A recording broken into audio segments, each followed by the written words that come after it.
Well, good morning, everybody. Jeff Slakey and Spencer Hughes on the Daybreak Show. Time for us to find out what's going on at the Port of Shelton with Port Commissioner Dick Taylor and Wendy Smith. Good morning, y'all. How you doing? Good morning. Great. So the last time, Dick, you and I talked, Brandon was here, and you were just starting to get ready on the paving for the runway. Yeah, the paving's done. That's awesome. Paving's done. That's great.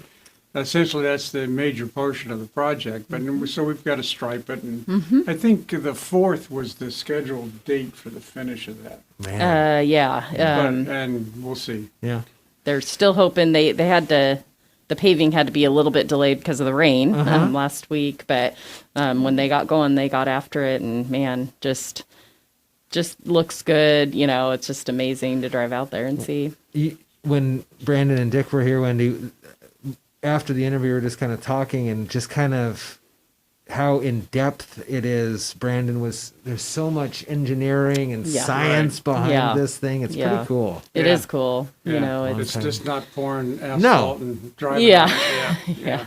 Much more than that. There's a lot of strict regulations to make sure you're good for that, because big planes and all sorts of stuff. Safety and the exciting thing, just to tag on to the project, is now that we've done this, the big goal, and really we budgeted for it because FAA had some other money available, and we were like, other money like for our taxiway, so do the same exact thing but on our taxiway, and it looks like that's still in the pipeline. That's so great. So we're thinking that'll come together and be a good deal. One of the big users of the runway is Kapowsin, Skydive Kapowsin. This week.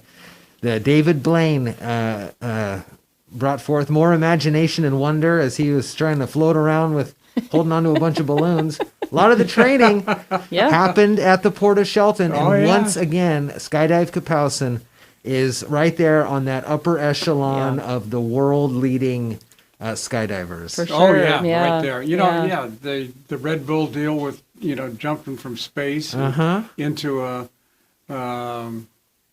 essentially a trampoline. They trained right there for that. Yeah.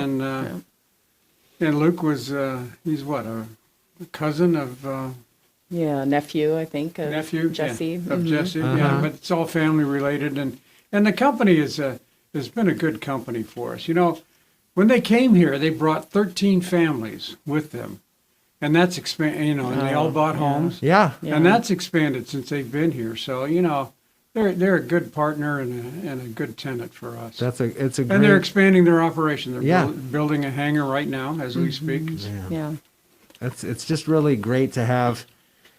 I guess I would consider them one of the kind of like an anchor store. One of those types of things. For the airport. It's a pretty cool deal. Well, and when you're talking in your circles and you can, spout off movies that, they've done stunt work. And so, it's pretty Hollywood. They're up there, like you say, they're in that upper echelon that, not too many of us get involved in. And they're right here local, They're the most, they're one of the most visible at the port. But talking about world leaders, there are quite a few up there with Sims, Vibration, Fungi Perfecti. There's a whole bunch of James Thomas. medical Mass. supply stuff. Oh, it's great. So, well, good stuff happening from the port as always. And as we got to put a plug in too for Ridge. Ridge. They're doing their massive event here. Next. It was this past weekend. Yeah, just happened. This weekend. Okay, how'd it go? Well, there was people. Obviously there was nobody watching because it was because it couldn't have spectators. Right.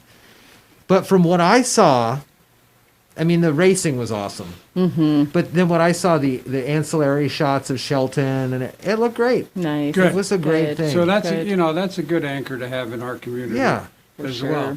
There's a lot of good things happening in Shelton and Mason County all the time.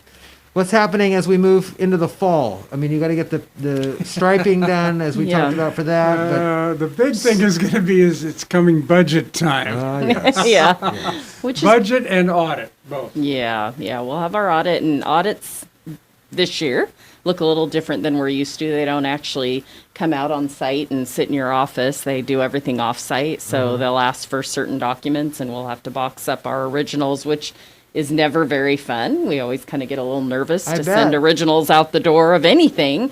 But we're pretty, we're so used to how they work. And so, I mean, they won't be going out in the shop and counting tools and doing that whole thing. But so it'll look a little different. But yeah, that should be coming probably, I would say, November-ish. Yeah. And then, yes, budget. We always do our budget on time. And so when I say that, everybody does it on time, but we always pick the the original date. Yeah. And so, yeah, we have a meeting on the 15th of September where we'll, kind of launch into our preliminary budget. And that'll be kind of our first site. And then we'll pass it the first meeting in October, which this year is late. It's like the 7th or something, 6th or 7th. So, but yeah, that's kind of what's happening. We still have our port tenants are still doing great. They're still, for the most part, able to work and business as usual. There's a couple that business has slowed. And so we're still continuing to work with them, as well as try to get some congressional help when needed. So that helps. I've had a couple. I was just talking to Congressman Kilmer's office and Senator Cantwell's office just recently, and so they're offering help where we need, and I'm going to look to them for some of the funding for these businesses. But for the most part, Port of Shelton's thriving, and that's because of those businesses. So it's really great. That's great. Good to see. Yeah, that's good. Dick Taylor and Wendy Smith, as always, fun to talk with you about things happening at the port. It's a very visible part to the community, so very important to make sure everything is going strong as it is. This has been the Port of Call here on iFiber One News Radio.